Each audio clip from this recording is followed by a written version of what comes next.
எல்லோருக்கும் வணக்கம். நான் கிராண்ட்மா பேசுறேன்.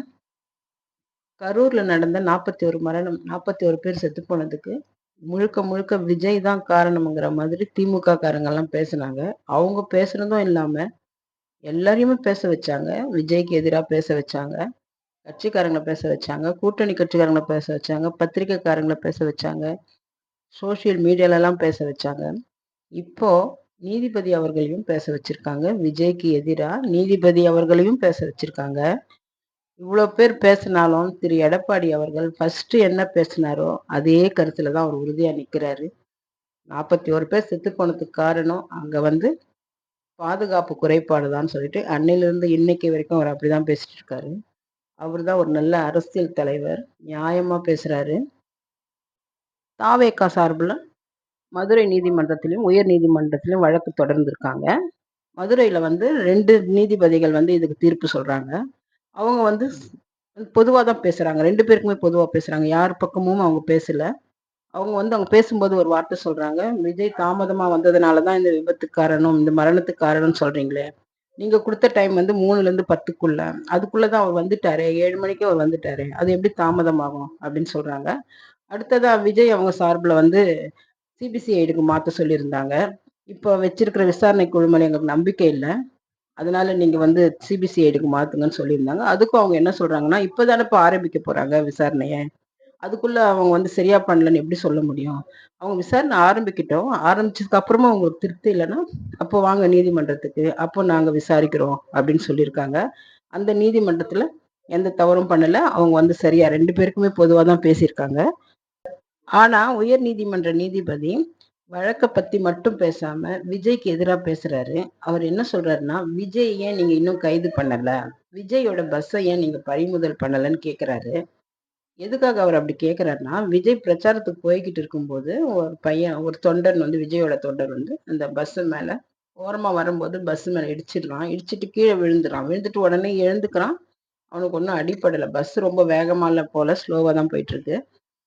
அந்த பஸ் இடிச்சிட்டும் இவங்க வந்து பஸ்ஸ நிறுத்தாம போறாங்களே, நீங்க ஏன் விஜய கைது பண்ணலன்னு கேட்கிறாரு. பஸ் போயிட்டு அவங்க மேல இடிக்கல.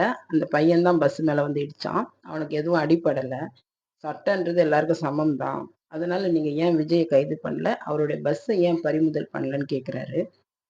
போலீஸ்காரங்க, கட்சிக்காரங்க எல்லாருமே விஜய் மேல என்ன கிடைக்கும்? என்ன தவறு பண்ணுவாரு? என்ன இது கிடைக்கும்னு சொல்லிட்டு தான் காத்துக்கிட்டு இருக்காங்க. கண்ல வெள்ளக்கண்ணைய ஊத்தி காத்துக்கிட்டு இருக்காங்க. அவங்களும் தான் இந்த இந்த நிகழ்ச்சிய பார்த்திருப்பாங்க. அந்த பையன் விழுந்தத. ஆனாலும் அவங்க ஆக்ஷன் எடுக்கலன்னா, விஜய் மேல தவறு இல்ல. அதனால அவங்க ஆக்ஷன் எடுக்கல. அவங்க தான் காத்துக்கிட்டு இருக்காங்களே, என்ன கிடைக்கும்? இவர வந்து ஆக்ஷன் எடுக்கலாம். இவர் மேல பிரச்சாரம் பண்றது, இத வச்சு பிரச்சாரம் பண்றத தடுக்கலான்ட்டு அவங்க காத்துக்கிட்டு இருக்காங்க. அவங்களாலே ஆக்ஷன் எடுக்க முடியலன்னா, விஜய் மேல தவறு இல்லன்னு அர்த்தம். ஆனா நீதிபதி கேட்கிறாரு, "ஏன் விஜய நீங்க கைது பண்ணலன்னு?" கேட்கிறாரு.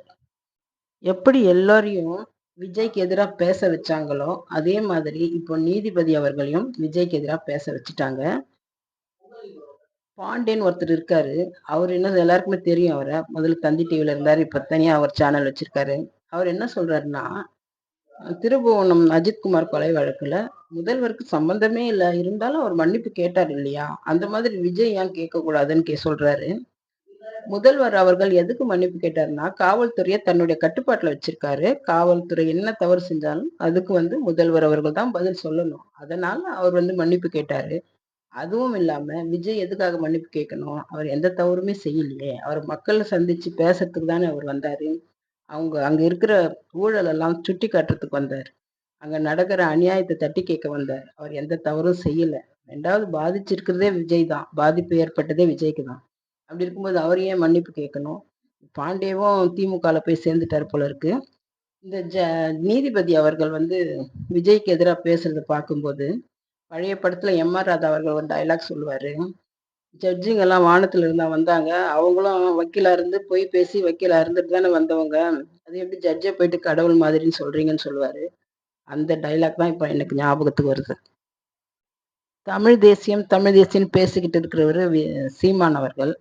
நீதி, நேர்மை, நியாயம் எல்லாமே மொத்தமா எங்க கிட்ட தான் இருக்கு. நாங்க தான் மொத்தமா குத்தகைக்கு எடுத்து வச்சிருக்கோம். வேற யார்கிட்டயுமே இல்லன்னு சொன்னவரு, இப்ப வந்து விஜய்க்கு எதிராக பேசுறாரு.